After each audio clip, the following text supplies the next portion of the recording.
Welcome to day 2 of the Podcasting Challenge course. Today, we're going to talk a little bit about choosing the right name and equipment for your podcast. When picking a podcast name, you want to make sure that it's descriptive and creative. You want it to give potential listeners a peek at what to expect as they dive into your latest episodes. So a few of the things that it should include is you want it to be easy to say, easy to find, and all the social channels are available as well as a domain. So there was data that was analyzed from 658,000 podcasts, and half of all those podcast names were between 14 and 29 characters. You want to make sure that the name is short and that the entire show will be able to show up on all the different platforms. As you can see in some of these examples in the cover art, we've got some longer names, some shorter names. So I like Dateline, super easy, short. You can see it on the cover art. Smart Lists, This Past Weekend with Theo Vaughn. So all of these fit on the cover art, and they will also be able to fit on the podcast platforms. So a shorter name will be easier to put into the graphics as well as when it's listed out on the different platforms. So try and stay between the 14 and 29 characters as best as possible. Few things to not do when naming your podcast. Don't rely on a subtitle. Don't think, well, I can just make the name this that's super interesting, and then I'll put something that makes a little bit more sense in the subtitle so people know what I'm talking about. But you don't necessarily always see that subtitle. Not every podcast platform just shows that subtitle there. So you really want to be relying more on the name of your podcast rather than the subtitle. You also don't want to include your name. This is kind of a highly debated topic. I feel like some people always say, I have a podcast, Pod Producer, so I could say Pod Producer with Annie Verga. But nobody knows who I am. So I'm not going to put my name on there just because I don't feel like it will necessarily help because no one really knows who I am. Doesn't mean that they won't see my name in other areas. On Apple, it has an author section that you can put your name in. But unless you're famous and people are going to recognize that name and go, oh, I want to listen to that because I know who they are, then I wouldn't necessarily rely on your name in the podcast title. So another reason I really don't like people using their names in the name of the show is it makes it really hard to sell the asset. One of the greatest benefits of being an entrepreneur and creating a business is having an asset to sell at the end of the day when you're ready to move on or retire. But if you name your show with your name, if my show is called The Nathan Williams Show, it becomes very hard for me to sell that and move on. There's a lot less value or almost no value without me staying. So pick a name that describes the name of your audience or topic of your show, and you probably will create a lot greater asset value and exit opportunities for you. I also highly recommend that you don't get too cutesy with the name. Sometimes people like to be really witty, but they name their show as something that nobody can find it when they're looking for it. So let's say that I wanted to do a show about China adoption, and I gave my show a witty name like The Red Thread or something. When people want to find a show about China adoption, they go to Apple Podcasts or Google or Spotify and they search China adoption. They don't search for The Red Thread, right? And they're not going to find you. So I think if your show is about China adoption, you should put China adoption in the name of your show. If your name is about medical coding or it's for medical coders, you should put that in the name of your show. And I think that has a lot of value in people being able to find you in the search results. The other thing that I'd suggest is don't include the word podcast. It's not necessary. Just kind of like what Nathan was talking about, that when people are searching, if people search, for example, Nathan's podcast is Podcasting Secrets. So if they search Podcasting Secrets podcast, it would show up in the search engines because it is a podcast. You don't need that name there. And to some of the points Nathan has talked about with this being something you may want to use as a business, you don't want to just tie yourself to being just a podcast. Just like you don't want to tie the name to just being your name and your personality, you want it to be something that could potentially grow from that. So if you're wanting to create courses or sell merch or sell products and services, it could be more of your brand that's not just a podcast, but the podcast can be part of your business. So here's a few name ideas. You want to start to think outside the box, some catchy names that will draw attention, but will also give them something that they will know what that podcast is about. So some of these I think are better than others. So we'll go through a few different examples. Crime Junkie That's a very well-known podcast. It has crime in it. You know it's going to be something about crime. Stuff You Should Know. They literally just talk about stuff you should know. Super basic, to the point. History Chicks. That's another really good one. Super straightforward. It's going to be... Has the keyword right in it. Yep. Has history in the name. Couple others that I think are on the edge of being a little bit too cutesy, as Nathan has said, of Unwanted Voices, Two Nerds and a Jock. I think Unwanted Voices is still pretty good because I feel like that sounds like something that's going to be a little bit spooky, potentially. I don't know. That's the thing. It could go multiple different ways. I actually don't know this podcast, so I'm curious. What would you think it would be about, Nathan? Yeah, I was thinking that one was like marginalized people that society had pushed out and didn't want to hear what they had to say, and it was giving them a voice. But you don't my know. mind went the other way of like ghosts and stuff. So see, that's what you got to think about, is different people are going to think different things. But I really think of this list of names, my favorite ones are Crime Junkie, History Chick, Stuff You Should Know, because they're using those keywords that their topics of their podcast are already about. Yeah, one of my favorites that I listen to all the time is Marketing Secrets, right? Very clear what it is, has the keyword right in it. So you might be thinking, okay, where do I start to name my podcast? You're going to brainstorm common words, synonyms, out of the box terms. You can use podcast name generators. So I would start brainstorming. Okay, what's my topic? So if my topic is sports, I would start thinking of, okay, what type of sport, and start going down the list and start thinking of common words that will work for keywords, and then start putting together other ideas that can make it something interesting. What's your focus going to be, and how can you make it be appealing to those that are going to be listening? But also be careful. You don't want to make it too appealing that it's not common enough that people aren't going to be able to search for and find. Yeah, I'd like to put a little pro tip there.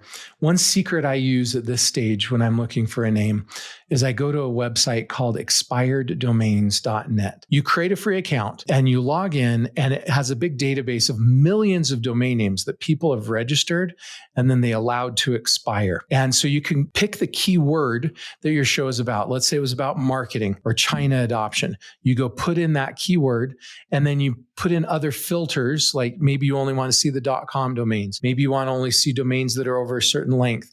You can take out all the domains with a hyphen, or whatever you want to do, so you narrow the list down. And then you can find domain names that other people thought were good enough to register, but they allowed to expire. And sometimes that can allow you to get a great domain name for just a few dollars. Now we're going to talk a little bit about equipment. And some people think, well, why does it really matter? But I would say it's one of the most important things when you're thinking about starting your podcast. Here's a quote from Amanda Mayo. She's the author of How to Start a Podcast and Create a Profitable Podcasting Business. She says, listeners have a myriad of options out there, and if they have to strain to hear your message, they likely aren't going to put in the intellectual work to do so. I would say that is extremely true. I have, and hopefully this friend isn't listening to this course, but I have a friend who I grew up with that she started a podcast before I think she knew I worked in this industry, and I went on and I started listening to it, and the audio quality was so bad. It was like, it hurt my ears. I almost just didn't want to listen because of the quality of the podcast. I just felt like it sounds bad. It kept cutting out. It just kept buzzing, and it just was really uncomfortable to listen to. The content was great, but the sound quality just really needed some help. And so you want to make sure that your audience can clearly hear your podcast and use the equipment that's really going to help produce that audio quality, because the equipment's going to help you with reducing your background noise. It will help to format your audio files correctly, and you can edit those files easier. You've got them all coming through, good microphones, good equipment. So it is important to just put a little bit more emphasis on making sure you have good quality audio so that your listeners are going to want to come back and keep listening. So we'll go through a few different equipment items to help you get started. The first one will be a microphone. We'll talk about recording software and headphones. So the microphone that Nathan and I are both using that we highly recommend is the Shure MV7. I think Nathan's the regular one and mine's the Plus. I actually upgraded mine to the Plus recently too, and I love it. Nice. Yeah, Shure MV7 Plus, it's really good. It offers two different ways that you can connect it. So you can connect it just USB or USB-C directly into your computer, or it has an XLR output. So Nathan's using the USB-C going into his computer. I've got the XLR output that goes directly into an audio interface. Some of that, we won't really go into audio interfaces and all of that, but the microphone works super well, has those two ways that you can connect it. It's got built-in controls so that you can adjust the gain and the volume as well.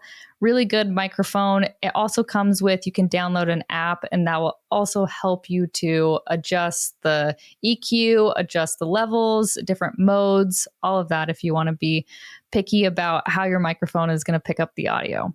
It's a little bit more on the expensive side, but I think it has really good quality and helps in the editing process. You might not have to adjust the audio very much as you're editing because it's already picking up a really good quality audio. Yeah, a really good friend of mine, he was using one of these MV7s, and he was apologizing to me that his dog was barking his head off like 10 feet away from him. It's like, I'm so sorry. And I could not hear the dog at all because this mic was so good at filtering that out. That's awesome.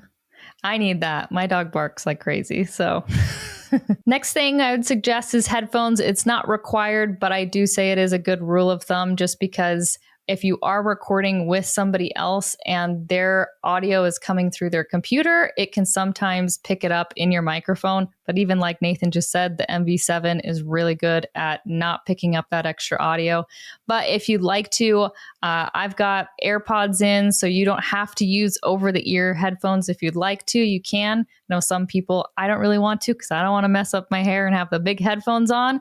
So you can go either direction, but the Audio-Technica ATH M50X are good lower budget headphone, or any sort of AirPods or earbuds that you can use and put in will also just help make sure that you're not picking up any additional audio from your computer. Now we're going to show you how to use the PodUp recorder. It's a super awesome recording studio that you can create high quality multi-track video and audio recordings. It records locally to your computer, so that really helps to reduce the risk of losing your audio and video, or if there's background noise or internet issues, it'll really help to make sure that you're not going to lose any of that.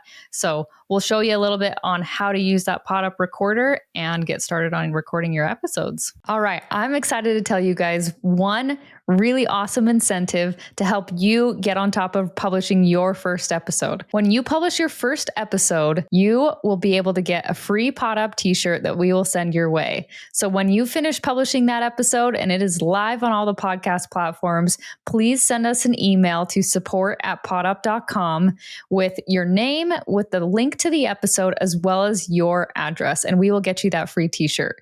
We really hope that this is something that will excite you guys to get that episode going, and then we will send you that free t-shirt. So when you're ready, let us know and we will get your t-shirt sent your way. PodUp has an amazing recording studio that you can use to record any of your episodes.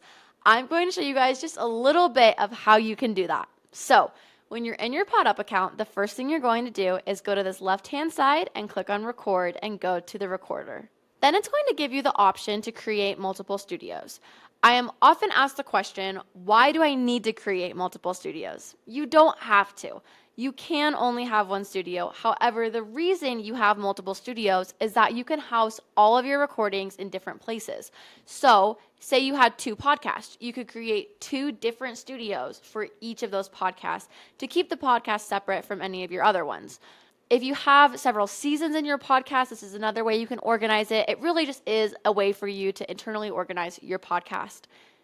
All right, so let's go ahead. Let's create a studio. I'm going to name the studio Podcasting Challenge 2.0. And you have the opportunity to choose between a video and audio or an audio-only podcast. It's important to note that if you click audio only, you will actually only be able to hear your guests. You won't actually be able to see them since you clicked an audio only studio. So if you want to be able to see your guests and record audio and video, make sure you have the audio and video toggle selected right here. Once you're done with that, you can click Enter Studio. Now we're entering the studio. So we have the option to put our name in. We can change it to be whatever we want. You can select your camera, which microphone you want to be using, and which speakers you'll be using. Now, it is very, very, very important. And if you listen to anything I say today, this is the thing. Once you start recording, you cannot change any of these settings. So you want to change them before you start the recording. You can do that here, or you can simply go in, hit join, and change them down here with these up arrows. As you can see, very similar structure right here. You can go in and select which settings you're needing. So make sure you change these settings before you hit the record button. Okay, and once I'm here, I'm ready to record. So I'm going to hit the start recording button and click start. As you can see, there's going to be a countdown from 10 that appears up here. And then this is giving you time to get ready. And then at the bottom down here, it's going to start ticking down another countdown counting up. So I guess it's not quite a countdown, but it'll start ticking up and it's going to let you know how long the recording's been going for. So now I'm recording. As you can see in the studio, we've got a lot of different options around here. I can play down here with the emojis. I can raise my hand if I have something to say and there's lots of guests on. I can also add people on this people button. I can click that button that says invite someone, and I can copy the meeting link to my clipboard, and I can send it to a text. I can do whatever communication style with this copied, or I can add their email in here and invite them via email. What's really nice is just like how we created the studios at the beginning of this, if I want to send a link to my guest, I can use the same link every time to send it. I don't have to create a new link. So say you're planning your schedule 6 months in advance, you're booking all of your guests right now, you can send them all the exact same studio link. Another thing to note though is if you are sending this link out to people, this is not the link that you can join on. You can only join through your PodUp account because it needs a host. And being the owner of your PodUp account, you are the host. And so you'll need to enter the studio. And so if you go in and just try to join through the link that you sent all of your guests, the PodUp system isn't going to recognize that you're the host. It's going to think that you're a guest. So you won't be able to start the recording, control any of the settings, or do any of that fancy stuff. So make sure that you always join through your PodUp account and let your guests join through that awesome link. Another fun feature that we have is the chat feature. We can send messages or do polls. So if I come over here to chat, I can type a message. You can see that emojis do appear in your message. I can also create a poll. I can just ask, how is your day? We can say good, okay, and send. This is, again, another really interactive way for you and your guests or your audience to interact with each other and feel like everyone's included in the conversation. Let's just clear the screen so we can start fresh. There's this more button down here. There are so many amazing features in this. You can change your background. You can enter tile view, which if you have a lot of guests, this is going to be a really fun view. Normally, whoever's talking is going to pop up on the big screen when you have multiple guests. Or you can turn on this tile view and you can see several different people on your screen at the same time, no matter who's talking. You can also share video, share audio, and if you want to suppress the noise in the background, you can turn on this noise suppression feature. When I'm done recording, I'm going to click stop, and then I'm going to click confirm. It is really important to stay on here for this entire bar to upload, and it's important for your guests to stay on there too during that time. Now, it doesn't usually take more than a couple of seconds, but what that is doing, it is allowing your recording to upload to our software. If you were to just leave and dip out before that bar uploads, it's going to affect your recording quality. So ask your guest if they have any fun plans for the rest of the day and keep that conversation going while you do stop that recording to make sure your perfect podcast episode that you just recorded saves to the software. Once you're done recording, you can simply click this leave button and it'll take you back to all of your studios. Now, I can go to Podcasting Challenge 2.0 and view my recordings. Here they are. So this is the one we recorded together. We can see I've got this fun preview here, and then I also have the individual tracks. So what this means is if we're recording with a bunch of different guests, say we've got 3 different guests on with us, we're all going to be recorded in this one singular active speaker view tile, or it's going to separate our tracks. So each of us have our own individual audio tracks and video tracks to have the best quality for our podcast. You can also go in here and click these 3 dots, and you have these amazing AI tools to help enhance the quality of your podcast. You can click denoise, enhance and denoise, or just enhance, and this is really going to help out your podcast sound. Now, you can also open both of these in editor, whether you're wanting to open all of your individual tracks in the editor together and they're all going to come up separate, or you can open in the editor all of them together and edit it whatever way you prefer. So now the last thing is, when you've created your studio, if you want to go back in and change any of the settings, just go back to your recorder, go down to your studio, and click on settings. You can change the name, you can retitle it, you can turn on noise suppression. So by checking this box, every single podcast you record in the studio will automatically have noise suppression features on. You can turn on a waiting room. This will allow your guests to be placed in a waiting room until you, the host, gets on the call. And you can save these settings. You also have the option to delete your studio. Now, I want to warn you, if you delete the studio, it will delete all of the recordings within the studio. So you want to be very careful about deleting your studios because it will delete your recordings.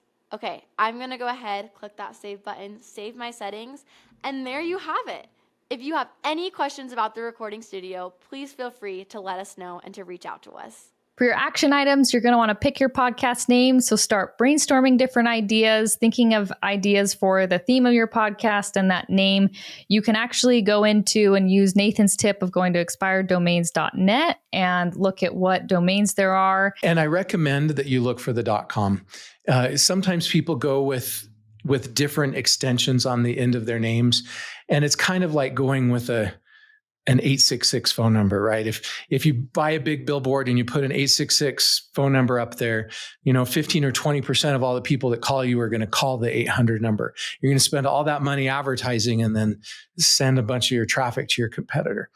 The same thing happens with the domain name. If the name of my show is Podcasting Secrets, which it is, but I did my website at podcastingsecrets.tech or something, I'm going to lose a lot of people who are just going to naturally assume I would be at podcastingsecrets.com, which is where it is located. So I recommend you find the domain name and secure the domain name, whether you have to buy it or whether you can just register it before you pick the name of your show. The domain name is required. And if you can't get an appropriate domain name that matches the domain name of your show, I probably would pick a different name for my show. And one more really important thing is, when you're looking at names of your shows, it's important to go search for it in Apple Podcasts or Spotify and make sure that somebody else is not already running an active show with the name you're considering. Next thing you're going to want to do is to purchase your equipment. So go start looking on Amazon. You can get your headphones or get your microphone from there or wherever you would like. If you get it from Amazon, you usually can get it pretty quickly,